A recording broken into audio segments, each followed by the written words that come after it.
Здравствуйте, смотрите в сегодняшнем выпуске. Экспорт Туркменистана за 8 месяцев составил 7,8 миллиардов долларов США. В Анкаре прошли переговоры глав Туркменистана и Турции. Ашхабад примет следующее заседание Совета глав правительств СНГ и другие новости. В Анкаре прошла официальная церемония встречи президента Туркменистана Сердара Бердымухамедова и главы Турции Реджепа Таyyипа Эрдогана. В рамках переговоров в узком и расширенном составах стороны обсудили разные аспекты сотрудничества между двумя братскими странами, в том числе в сферах политики, экономики, культуры, энергетики, транспорта, инвестиций и инноваций. Общий объем экспорта Туркменистана за 8 месяцев этого года составил 7,8 миллиардов долларов США. Об этом сказал председатель Государственного банка внешнеэкономической деятельности Туркменистана Рахимберди Джаббаров, выступая на международной нефтегазовой конференции OGT-2023.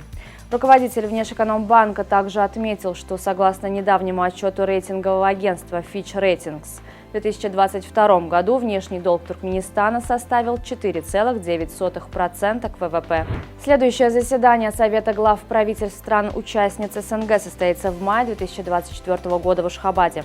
Об этом стало известно в ходе заседания Совета глав правительств Содружества в Бишкеке. В ближайшие дни близ города Туркменбаши Балканского вилаята пройдет церемония закладки новой электростанции. Объект, который местные специалисты построят совместно с турецкими коллегами, откроет возможность для экспорта электроэнергии в Турцию через третьи страны. Заместитель председателя Кабинета министров Туркменистана по экономическим вопросам Ходжамарат Гельдемурадов принял участие в 22-м заседании Совета глав правительств государств-членов Шанхайской организации сотрудничества. В заседании также приняли участие руководители правительств Беларуси, Ирана, Казахстана, Киргизстана, Китая, Монголии, России, Таджикистана и Узбекистана, а также министр иностранных дел Индии и Пакистана. По итогам заседания было принято 14 документов. В Туркменистане состоялся второй тур международного конкурса «Отважный алабай года», в котором приняли участие 20 туркменских алабаев, победивших в первом туре. Во втором конкурсном туре каждый из алабаев должен преодолеть ряд различных препятствий в соответствии с заданными условиями. Члены жюри также уделили особое внимание внешнему виду благородных животных и их поведению, а именно уверенности и терпению. В Ереване проходит выставка работ юной художницы Марии Мхитарян, которой всего 6 лет. На выставке представлены 50 работ девочки, многие из них посвящены маме. Юная художница отдает предпочтение ярким чистым цветам, особенно желтому и синему. Также ей хорошо удаются портреты.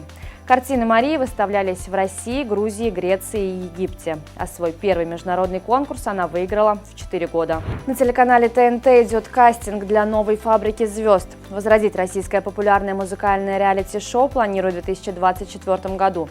В разные годы реалити-шоу «Фабрика звезд» выходило на Первом канале. Его победителями становились группа «Корни», Полина Гагарина, Виктория Дайнеко и другие ныне популярные исполнители. В матче третьего тура Кубка АФК ашхабадский Алтын-Асыр одержал волевую победу над марийским Мервом со счетом 2-1. На 97-й минуте Селим Нурмурадов реализовал штрафной удар и завоевал для своей команды 3 очка. Ответная встреча в рамках Кубка АФК также состоится в Ашхабаде 7 ноября. На сегодня это все. Желаю вам хорошего завершения дня. Увидимся завтра. И не забывайте, что Туркменпортал ваш самый надежный источник новостей.